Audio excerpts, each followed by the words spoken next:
आज मैं जो आपको कामयाबी का असूल बताऊंगी वो है सिनर्जी, सिनर्जाइज। ये लफ्ज़ सिनर्जी से है।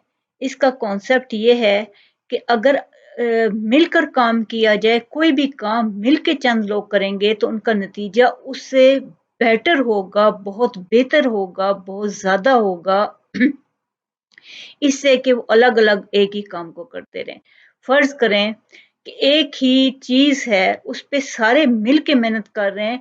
अलग-अलग अगर उनकी मेहनत को आप कंबाइन करेंगे, उसका नतीजा देखेंगे तो वो काफ़ी कम होगा।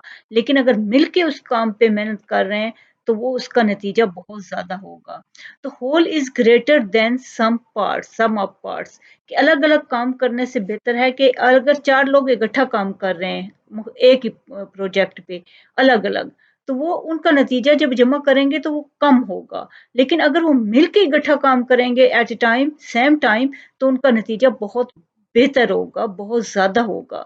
इसकी मिसाल इस तरह ले सकते हैं कि आपके पास 4 लकड़ियाँ हैं और आपके पास 40 किलो वज़न है, लेकिन आप जब अलग-अलग वज़न रखेंगे हर लकड़ी पे, तो वो 6-7 किलो से ज़्यादा नहीं उठा सकेगी।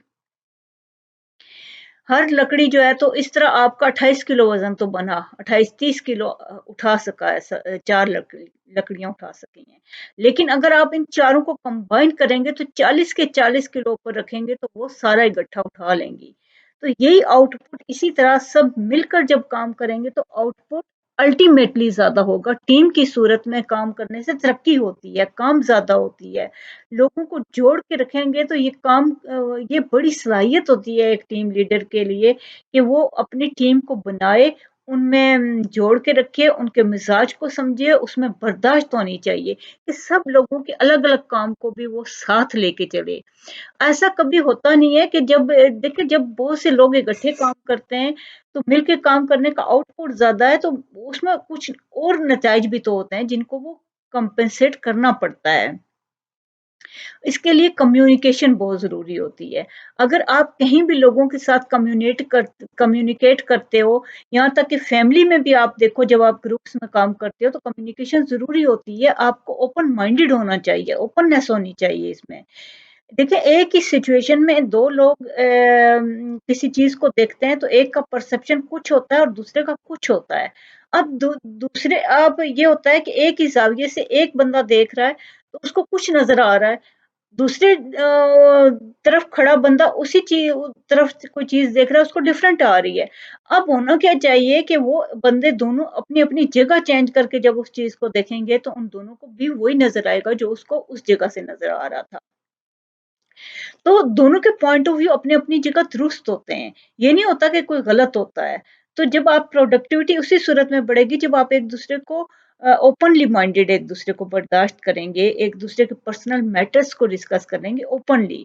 अपने बिहेवियर को चेंज करेंगे। ये नहीं करना कि आप आस-पास के लोगों को बर्दाश्त ही ना कर सकें या आप कहें कि जैसा मैं चाह रहा हूँ वैसा हो जाए, तो वो ऐसा काम नहीं हो सकता। उससे आपकी एक-दूसरे पे ट्रस्ट नहीं डेवलप होगा, आर्गुमेंट होंगे, ट्रस्ट डेवलप होगा, एक-दूसरे की टीम के लिए जब एक मकसद के लिए काम करेंगे तो उसमें इखलास होना चाहिए। यही बात हमें अल्लाह मियाँ भी बताते हैं कि जो काम करो इखलास से करो। अल्लाह मियाँ ये नहीं कहते कि आप बड़े दर्जे पे सारे काम करो। आप छोटे दर्जे पे भी हो, जो काम आप अपनी ईमानदारी से, नेक नियति से कर रहे हो तो उसका रिज़ल्ट आपको अल्टीमेटली मिलेगा। तो एक ही जैसी टीम में सारे एक जैसे कभी भी नहीं हो सकते, 5 उँगलियाँ कहीं भी बराबर नहीं होती। एक-दूसरे से एक-दूसरे को फ़ायदा उठाना आना चाहिए। टीम लीडर की क्या ख़ुसूसियत होनी चाहिए कि उसको सबको मिज़ाजों को साथ लेके चलना आना चाहिए। उसके अपने बिहेवियर में इतनी वैरायटी होनी चाहिए, इतनी उसमें बर्दाश्त होनी चाहिए कि वो सबके मुश्किलात को, सबकी प्रॉब्लम्स को ओपनली माइंडेड देख सके। जैसे घर में भी इसी तरह होता है। अगर इस तरह नहीं ओपनली माइंडेड आप सबको देख सकते हैं तो फिर वो काम नहीं चल सकते। टीम उसी सूरत में आगे बढ़ती है जब आप एक-दूसरे के काम को एप्रिशिएट करें, एक-दूसरे की मनफ़ी बजाय इसके कि मनफ़ी चीज़ों को आप फैलाएँ, आप मस्बत चीज़ों को फैलाना सीखें। आप नेचर को भी देख लें, हनी बी के छत्ते में देखें एक क्वीन है, बाकी वर्कर हैं और वर्कर कोई एक सारे काम नहीं किए जा रहे। हर वर्कर का मुख्तलिफ ग्रुप्स का काम डिफरेंट है। تو یہ سوسائٹی میں ہوتا ہے. آپ اگر سارے کے سارے سوسائٹی ایک ہی کام میں ماہر ہو جائے گی تو باقی نظام کیسے چلے گا؟ اللہ میاں نے نیچر کو بھی اسی طرح بنا کے رکھا ہے. ڈفرینس ہوتا ہے ہر چیز میں. تو جب ڈفرینس لوگ آتے ہیں تو اس کو برداشت کرنا آنا چاہیے، اس پر کام کر کے خوش طریقے سے کام لینا آنا چاہیے.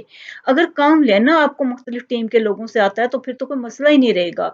اور قرآن پاک اس کے لیے ایک اصول دیتا ہے ٹیم کے لیے کام کرنے کے لیے کہ تعاون کرو نیکی اور تقوی کے کاموں میں، اور گناہ اور زیادتی کے کاموں میں تعاون نہ کرو.